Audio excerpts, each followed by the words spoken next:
Lupa rekam tadi untuk absennya.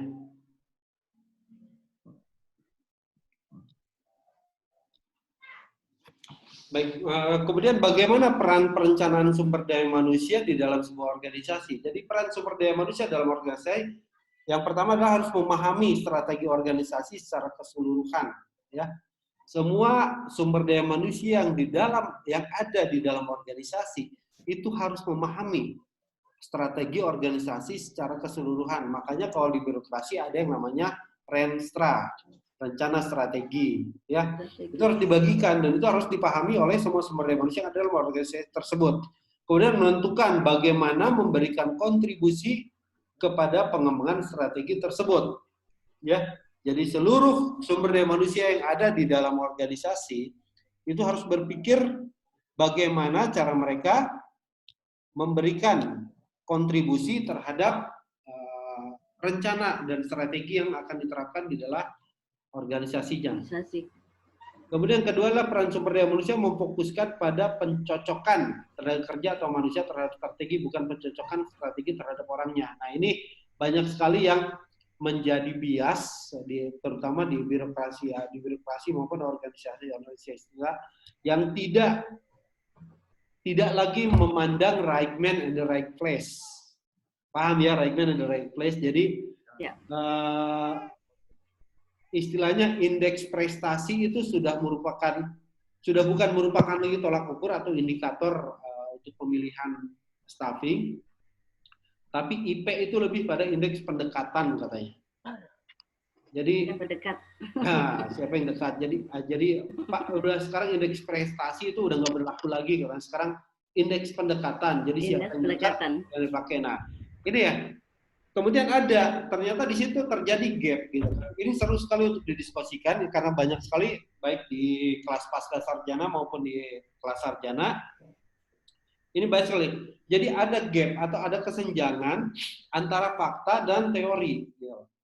Nah, bagaimana apa yang menjadi kendala di sini? Sebenarnya nggak ada kendala. Justru kalau kita melihat dari aspek riset, aspek penelitian, ini merupakan pintu masuk untuk Bapak Ibu meneliti, gitu loh. Jadi, kok bisa di teori memfokuskan pencocokan tenaga kerja atau manusia terhadap strategi? Artinya, ketika ingin mencapai strategi, organisasi tentunya harus apa? Harus menempatkan orang-orang atau sumber daya manusia yang memahami dan bisa memberikan kontribusi terhadap pencapaian tujuan implementasi strategi tadi, kan? Nah, tapi katanya pada faktanya banyak organisasi yang tidak melihat itu. Siapa yang salah kira-kira? Yang salah teori atau implementasi dalam organisasi? Implementasi dalam organisasi. Nah, inilah celah bagi kita untuk melakukan penelitian. Jadi sangat beruntung ketika ada kesenjangan antara teori dan fakta atau realita di lapangan. Ini adalah celah. Nah, sekarang ini ketika kita berbicara tentang perencanaan pengembangan SDM, kita juga tidak bisa melepaskan diri dari peran leadership, peran kepemimpinan. Nah, sekarang ada tema besar nih yang jadi fenomena global tentang COVID-19, ya. Tentang COVID-19. Banyak orang yang banyak jurnal yang membuka diri open untuk call for paper gitu. Temanya tentang COVID dari aspek manapun. Alhamdulillah saya sudah menulis 2 jurnal, insya Allah mudah-mudahan dua-duanya diterima. Yang pertama tentang leadership, tentang kepemimpinan. Bapak Ibu bayangkan coba, sekarang kita di karantina, katakanlah kita di karantina secara mandiri. Kita nggak bisa ke kantor, ya. Kantor dibatasi, jam kerja dibatasi. Kemudian muncullah fenomena work from home atau WFH itu ya. Nah, Bapak Ibu gimana merasakan? Produktif nggak di rumah? Enggak terlalu. Tidak terlalu. Sama saya pun merasa. Kenapa? Yang pertama, memang organisasi kita, kebanyakan organisasi di Indonesia itu belum menjadikan work from home itu sebagai budaya kerja di dalam organisasi. Itu yang pertama. Beda dengan perusahaan-perusahaan besar seperti Google, Microsoft, gitu kan? Itu memang justru mengharuskan karyawannya bekerja dari rumah aja gitu loh. Nah, sedangkan kita di Indonesia ini belum menjadi budaya kerja seperti itu. Kemudian yang kedua memang fasilitas, sarana dan prasarana kebanyakan kita disiapkan oleh kantor. Sehingga sarana dan prasarana di rumah itu tidak memungkinkan untuk mendukung penyelesaian pekerjaan kita. Sehingga ada beban yang harus kita tanggung secara mandiri. Contohnya apa? Penambahan biaya, ya kan? Penambahan biaya listrik, penambahan biaya internet. Banyak dan itu tidak tercover. Itu yang menjadi dampak negatif dari penerapan work from home tadi. Gitu lah. Kemudian kedua, banyaknya distraksi, terutama distraksi sosial, sosial. Kita mau kerja, apalagi ibu-ibu kan. Nah, ada multitasking di situ kalau ibu-ibu biasanya. Selain dia bekerja untuk menyelesaikan pekerjaan di kantor, mereka juga harus bekerja sebagai ibu rumah tangga. Dua pekerjaan dalam satu waktu itu harus dikerjakan oleh ibu-ibu. Multitasking. Ya, itu dari aspek sumber daya manusia terkait dengan produktivitas kerjanya. Nah, bagaimana kalau kita melihat dari aspek kepemimpinan? Kebanyakan pemimpin kan menyarankan, udah kerja di rumah, kita liburkan apa segala macam. Cuma bagaimana mengelola sumber daya manusianya gitu. Bagaimana caranya? Yang pertama, sekali lagi, kita belum menjadi budaya work from home ini. Begitupun dengan pemimpin-pemimpin organisasi kita. Banyak yang belum maksimal memanfaatkan teknologi informasi. Bapak Ibu, sekarang dalam aspek kepemimpinan itu sudah muncul gaya kepemimpinan baru yang dibilang e-leadership, ya, atau electronic leadership. Di situ kalau secara teoritis definisinya e-leadership adalah gaya kepemimpinan penggabungan dua metode kepemimpinan yang melakukan komunikasi secara konvensional melalui dan digabungkan dengan media, teknologi, dan informasi. Cara definisi, ya. Kemudian muncul lagi ada namanya smart leadership, ya. Nah, yang jadi masalah banyak pimpinan organisasi yang memang belum memahami secara fungsi dari teknologi informasi tersebut, sehingga banyak yang kesulitan untuk mengelola sumber daya manusianya di dalam organisasi dengan outbreak COVID-19 ini atau kejadian luar biasa COVID sekalian di sana, iya. Sehingga istilahnya gagap gitu loh. Gagap dalam arti sehingga muncullah gaya kepemimpinan baru namanya emergency leadership. Jadi udahlah, karena ini kondisi yang emergency, yang darurat, sehingga cara mereka memimpin pun seadanya. Nah, itu justru berbahaya untuk sebuah organisasi. Artinya apa? Artinya peran perencanaan yang diterapkan oleh organisasi terkait pengelolaan sumber daya manusianya itu tidak diperhitungkan kejadian-kejadian luar biasa seperti ini. Nah, seharusnya seorang pemimpin yang visioner, mereka sudah mampu, yang saya sampaikan tadi, bentar Pak ya.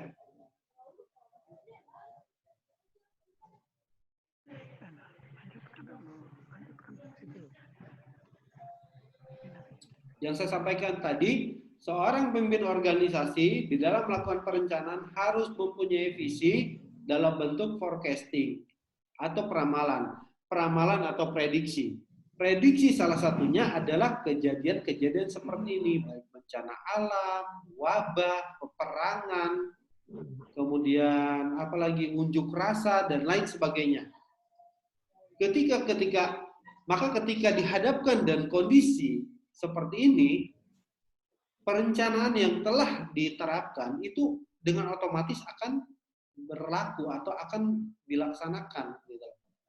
Nah, yang jadi masalah banyak organisasi yang tidak memprediksi bahwa akan terjadi hal-hal seperti ini. Nah, makanya peran e-leadership, e-performance, dan sekarang sudah e-commerce segala macam, ya kan? Sudah e-learning, sekarang depannya udah semua. Jadi sangat efektif bagi organisasi yang memang sudah siap dalam hal infrastruktur teknologi informasinya.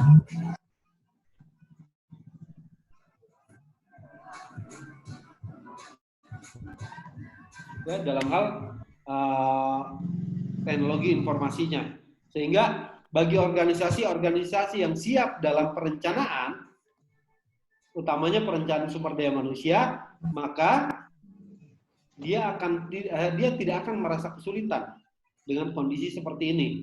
Namun bagi organisasi yang tidak siap pada aspek perencanaan dan pengelolaan sumber daya manusianya, maka organisasi tersebut akan gelagapan dan bahkan mungkin akan kolaps.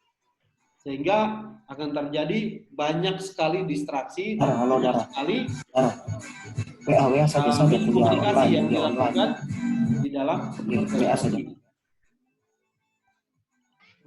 Jadi Bapak Ibu, dengan kata lain, peran sumber daya manusia dalam organisasi harus bersifat fleksibel sehingga selalu bersifat adaptif dan pada setiap perkembangan strategi. Kenapa? Perencanaan, fungsi pengawasan, fungsi improvement, peningkatan dan sebagainya itu harus bersifat dinamis. Kenapa? Karena kondisi internal dan kondisi eksternal dalam organisasi itu dinamis. Dia akan terus berubah, ya. Sehingga sumber daya manusia di dalam organisasi harus bersifat fleksibel. Itulah fungsinya kenapa perencanaan dan pengembangan sumber daya manusia dalam sebuah organisasi menjadi penting. Sumber daya manusia harus terus dikembangkan. Tujuannya untuk apa? Tujuannya untuk meredam atau untuk beradaptasi dengan perubahan-perubahan yang terjadi baik di internal organisasi maupun di eksternal organisasi. Ya, seperti kondisi seperti ini itu adalah perubahan di eksternal organisasi sehingga internal organisasi mau tidak mau harus menyesuaikan diri, ya Bapak Ibu. Sesuaikan. Jadi bagi organisasi yang tidak sanggup menyesuaikan diri, mungkin akan kolaps ke depannya. Ya. Ini evolusi keunggulan kompetitif, ya. Kalau berbicara evolusi keunggulan kompetitif, kita akan berbicara tentang revolusi industri, Bapak Ibu. Revolusi industri pertama sampai sekarang ke berapa? Keempat, ya. Keempat, di mana untuk keunggulan kompetitif di tahun 1800-an atau di katakanlah revolusi industri pertama, orang-orang bilang, ya, ahli-ahli bilang, itu lebih menekankan pada kekuatan manusia, ya. Jadi manusia saat itu dianggap sebagai faktor produksi, hanya faktor produksi. Jadi manusia di dalam organisasi itu dipaksa untuk bekerja untuk menghasilkan produksi sebanyak mungkin untuk menguntungkan organisasi, ya. Kemudian muncul lagi industrial age, quality of product. Di situ sudah muncul mesin-mesin yang mekanistik, ya, mesin-mesin mekanistik dan sebagainya. Kemudian era komputerisasi dan otomatisasi, dan saat ini sekarang sudah digitalisasi, big data, artificial intelligence atau kecerdasan buatan dan sebagainya. Terus berkembang. Nah, pada saat revolusi industri keempat ini atau 4.0 ini bahkan sudah bergerak ke 5.0 atau 5.0 tentang kecerdasan buatan, dan itu mengancam keberadaan sumber daya manusia di dalam organisasi. Kenapa? Karena dengan kecerdasan buatan itu manusia akan terancam keberadaannya di dalam sebuah organisasi. Kenapa? Karena nanti ke depannya banyak tugas yang tadinya dilakukan oleh manusia akan digantikan oleh mesin. Kecerdasan buatan. Mesin. Bahkan sekarang pun sudah bisa, kan? Sudah banyak yang tergantikan. Pabrik-pabrik sepatu aja sekarang udah pakai robot. Ya, udah pakai robot. Kalau dulu masih pakai manusia, sekarang udah pakai robot. Yang pertama, dengan menerapkan teknologi, organisasi-organisasi akan memangkas biaya produksi. Ya. Dengan menggunakan robot, organisasi tidak perlu menggaji Bapak Ibu, ya. Tidak perlu memberikan uang makan. Robot tidak sakit, tidak perlu dibawa ke rumah sakit, tidak perlu jaminan kesehatan. Ya enggak? Apa lagi coba? Robot tidak perlu perhatian, tidak perlu kasih sayang. Beda kalau memperkerjakan sumber daya manusia. Harus digaji, ya.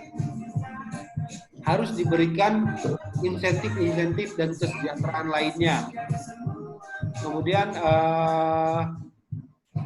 kalau sakit harus diberikan jaminan kesehatan dan sebagainya. Banyak tuntutan. Namun dalam sisi kuantitas, ya, dari aspek kualitas dan kuantitas, manusia sudah jelas kalah dari mesin. Sehingga banyak organisasi-organisasi yang apa istilahnya beralih untuk menggunakan teknologi-teknologi yang mampu meningkatkan kinerja organisasi dan produktivitas organisasinya.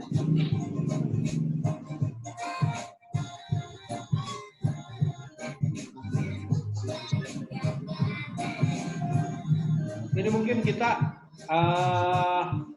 karena waktunya terbatas, ini maksimal 30 menit ya. Sudah 1 jam, Pak. 1 jam. Bisa 30 menit, Pak. 1 jam. 1 jam ya? 5 menit. Bentar. Tadi saya setting 1 jam ya? Oh iya, siap Pak. 1 jam ya? Oke. 1 jam. Ya paling nanti kalau ini mati sendiri lah. Siap. Baik, kita masuk ke konten-konten pengembangan sumber daya manusia ya. izin, Pak. Ya. Ada yang install musik kayaknya, Pak. Jadi suara Bapak nggak kedengeran. Siapa yang putar musik ya? Coba dimatikan dulu. Kayaknya Ronald.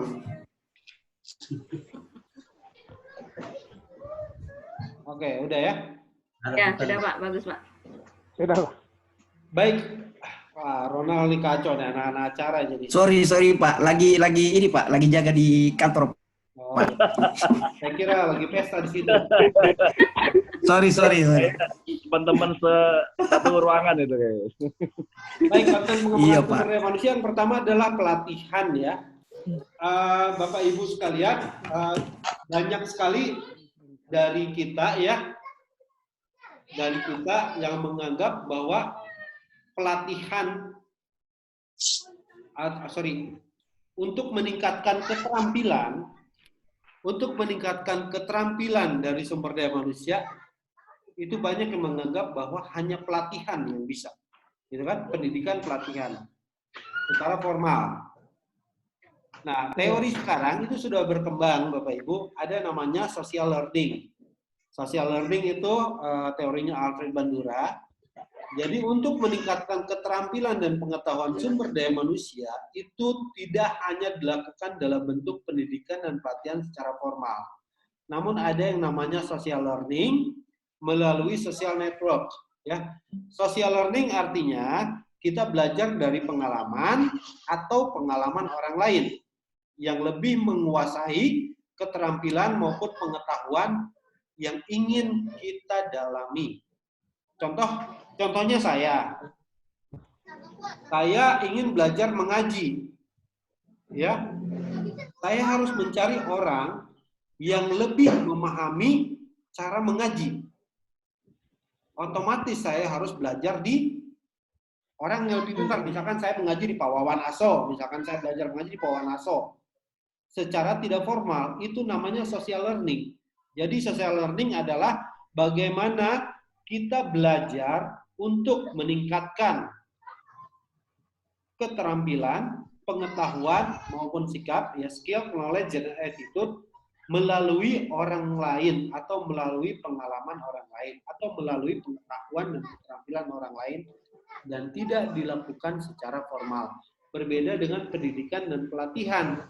Pendidikan pelatihan itu diadakan secara formal. Misalkan kalau di PNS itu biasanya ada di Klatim 1 sampai di Klatim 4 ya.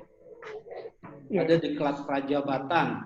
Itu pendidikan dan pelatihan. Nah, namun untuk pelatihan di luar, pelatihan yang non formal itu ada namanya teori social learning. Teorinya Alfred Bandura, nanti Bapak Ibu silakan cari Alfred Bandura. Dan itu sudah terbukti lebih efektif dalam meningkatkan keterampilan sumber daya manusia. Contohnya, Bapak Ibu kalau mau belajar apapun, lebih tertarik di kelas atau di YouTube? YouTube. YouTube, Mbak. Lebih cepat di YouTube kan? Itu social learning, gitu loh. Dibanding di kelas. Dan itu sudah banyak terbukti. Itu social learning. Namun untuk formalitas dan legalitas, kebanyakan organisasi itu menerapkan sistem pendidikan dan pelatihan untuk dalam bentuk pengakuannya gitu sebagai legalitasnya. Meskipun social learning itu mereka akui lebih berdampak langsung pada peningkatan skill, knowledge, dan attitude sumber daya manusia. Kemudian yang kedua adalah pengembangan, Bapak Ibu. Nah, pengembangan di dalam organisasi terhadap sumber daya manusia itu harus dilakukan secara struktur, ya. Struktur. Jadi indeks prestasi tadi itu harus benar-benar diterapkan. Tidak lagi menerapkan indeks pendekatan, ya. Pendekatan. Jadi good and clean organization atau good and clean governance adalah bagaimana sebuah organisasi dalam mengelola sumber daya manusianya itu dilakukan secara profesional, terukur dan memenuhi kaidah-kaidah teoritis maupun empiris yang ada di dalam visi dan misi organisasi tersebut, ya. Kemudian perencanaan karir sama Bu, harus struktur, ya. Contoh misalkan di bank itu kalau mau naik itu grade-nya itu lama banget, Bu. Grade-nya itu lama banget. Banyak asesmen atau banyak penilaian dan banyak program-program yang harus dilewati oleh semua karyawannya. Kemudian pengembangan organisasi. Pengembangan organisasi dalam hal ini ekspansi. Bagaimana organisasi mengembangkan baik itu aspek produksinya atau penjualannya atau apapun itu lakukan sehingga mendirikan banyak cabang istilahnya gitu ya. Kemudian pengelolaan kinerja. Pengelolaan kinerja di sini dimulai dari bagaimana penetapan standar kerja, kemudian sampai pada tahapan evaluasi. Bagaimana evaluasi kinerja, kemudian terakhir penilaian kinerja, dan satu lagi Bu, setelah penilaian sudah muncul lagi baru bagaimana peningkatan dan pengembangan. Ya. Jadi ketika sudah mencapai peak season performance, sehingga sumber daya manusia ini udah ini sudah puncak lah, sudah ada di titik puncak kinerjanya, udah nggak ada yang ngalahin. Bagaimana ini harus ditingkatkan lagi dan dikembangkan lagi. Bapak Ibu harus dipahami bahwa pengembangan kinerja atau pengembangan performance itu bukan pada aspek individunya saja, tetapi bagaimana individu ini bisa mentransfer knowledge, ya, transfer pengetahuan, transfer keterampilan, dan transfer sikap dan perilakunya yang baik terhadap sumber daya manusianya yang lain. Itu yang saya sampaikan tadi tentang teori social learning. Jadi bagaimana Bapak Ibu bisa belajar di dalam organisasinya ketika melihat ada teman sejawat atau ada pimpinan yang lebih ini yang dianggap kinerjanya baik, silakan Bapak Ibu belajar langsung dari mereka-mereka. Karena social learning itulah yang justru berdampak pada pengembangan sumber daya manusia secara individu, ya. Berbeda dengan pengembangan sumber daya manusia yang terstruktur yang dilakukan oleh organisasi. Namun untuk pengembangan individu atau life skill dan sebagainya itu sekarang sedang berkembang social learning. social learning, subjective well-being, dan lain sebagainya. Nanti pembahasan-pembahasan berikutnya itu akan lebih banyak ya yang akan kita bahas.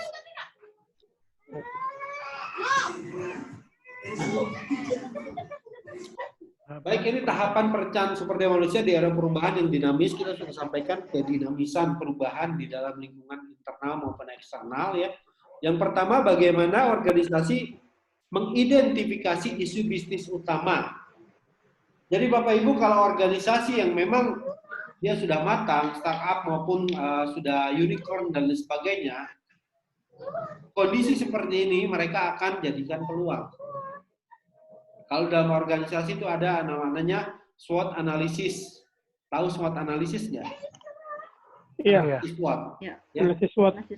Strength, weakness, trust, threat, dan opportunity ya.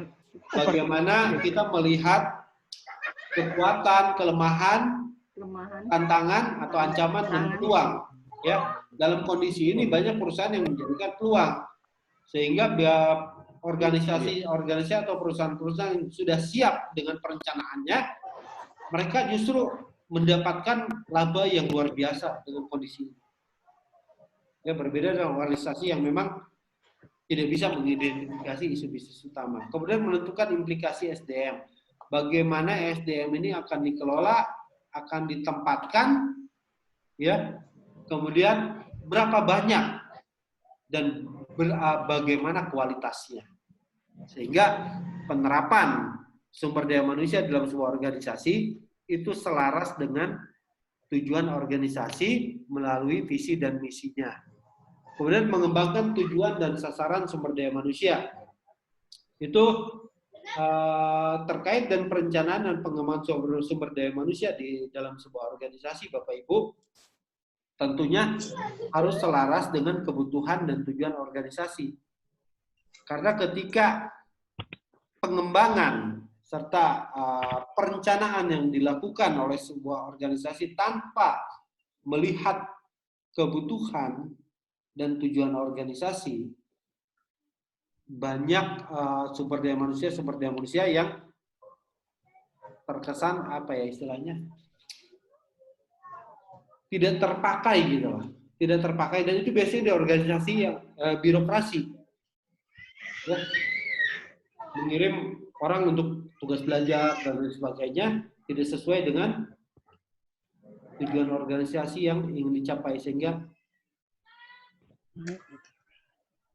sumber daya manusia yang ada di dalam organisasi, suara saya tidak ada ya? Ada Pak, Ada, Pak. bisa Pak, kedengaran. Ada. Dengar ya? Ada, Pak. Ada Pak. Ada, Pak. Baik.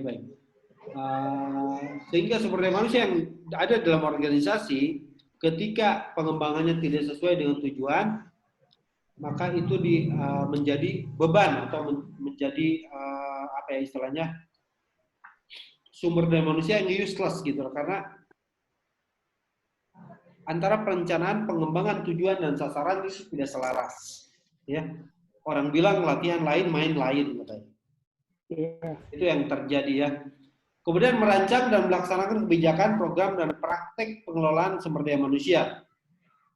Jadi bagaimana tahapan perancangan, melaksanakan kebijakan, program, dan praktek pengelolaan sumber daya manusia itu 100% harus sesuai dengan perencanaan awal dan tahap penilaian. Penilaiannya dari mana? Penilaiannya nanti di akhir. Apakah tujuan organisasi itu telah tercapai atau tidak?